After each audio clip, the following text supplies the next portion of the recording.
First Century Diaries by Gene Edwards, The Silas Diary, Chapter 3. Looking solemnly at the empty chariot abandoned on the side of the road, Barnabas observed, "The chariot of a Roman soldier. It's no use to him. It's broken, and he's gone for help. Pity the poor soul he first encounters. I hope he's taken a route different from ours. Mark, go ahead of us. There were 2 chariots here. If you see 2 charioteers coming this way and 1 chariot, come tell us quickly and we will hide." Mark needed no encouragement, but paused to say, "These bags? Leave them. We will carry them for a while." With that, Mark was off. By mid-afternoon he returned, assuring his 2 companions that the road was clear.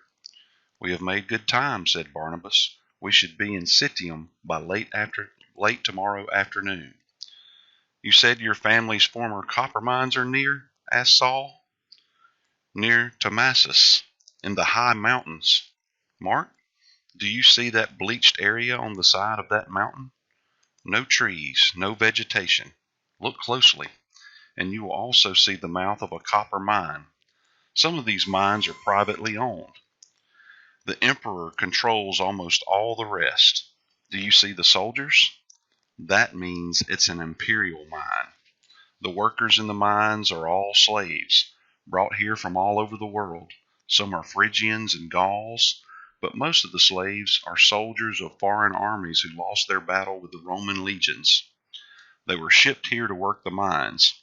When they arrived at the entrance of the mine, every slave was stripped naked, chained, and then led down into the mine. They lived there in its dark caverns, never again to see the light of day. They work there, they eat there, they die there, and they are even buried there. Once a slave enters the mines, he never sees the outside world again." Mark looked around nervously. Above. He was about to say something when around a bend in the road appeared a chariot with 2 soldiers. "Can he force us into the mines?" Mark asked. "Not as long as there is a Roman citizen among us." Taking comfort in Saul's words, Mark whispered, "Thank God." "But there is much he can do," Saul said, speaking quietly. Behind the chariot was a leashed horse. In front of the chariot walked 2 peasants and a slave, sullen but compliant, for one of the soldiers held a whip in his hand. "Halt there," ordered the soldier with the whip. One soldier was young, the one brandishing the whip, was older, of stout build, and on his hands, face, and body were scars of war. "Those bags you carry, bring them here," ordered the young soldier as he drew his sword and motioned to a terrified Mark. Mark approached the chariot and handed the heaviest sack to the older warrior, who recklessly rummaged through it. The soldier began pulling food out of the bag and dropping it on the floor of the chariot. "What's in the other bag?" he growled, speaking to Barnabas. "Only clothes, those of a Jew," came Barnabas's wise reply. The soldier swore an oath of contempt. "And yours?" he commanded Saul. "The tools of my trade." Curious, the young soldier stepped down from the chariot and approached Saul. He pawed at the contents of the crusty bag. "Can your tools repair broken leather?" "It is part of my trade." The older charioteer barked back at the peasants. "Begone," he said as he brought his whip down hard on their backs. "I don't need you any more." The younger soldier pointed back down the road the 3 men had just traveled. "Walk in front of the chariot," he commanded, "and be quick about it. We've got work to do, and it's getting late." "This is wicked," said Mark, smoldering. "Remember our Lord's saying, Mark? If a soldier asks you to go 1 mile, but it's almost half a day's journey back to that broken chariot. That's 7 miles, not 2. Besides, I heard the 12 say no one could actually live up to the Lord's teachings." Silently, the 3 men retraced their every step. When they finally arrived back at the abandoned chariot, Saul set about mending their broken harness. An hour passed before his task was completed.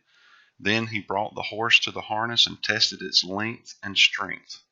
Without a word, the soldiers of Rome turned their 2 chariots towards Salamis.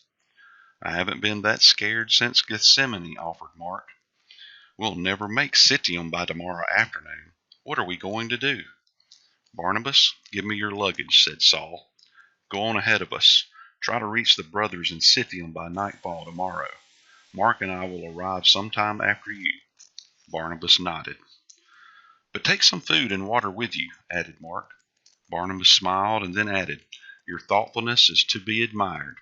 In a moment Barnabas had disappeared from view. "Where will he sleep tonight?"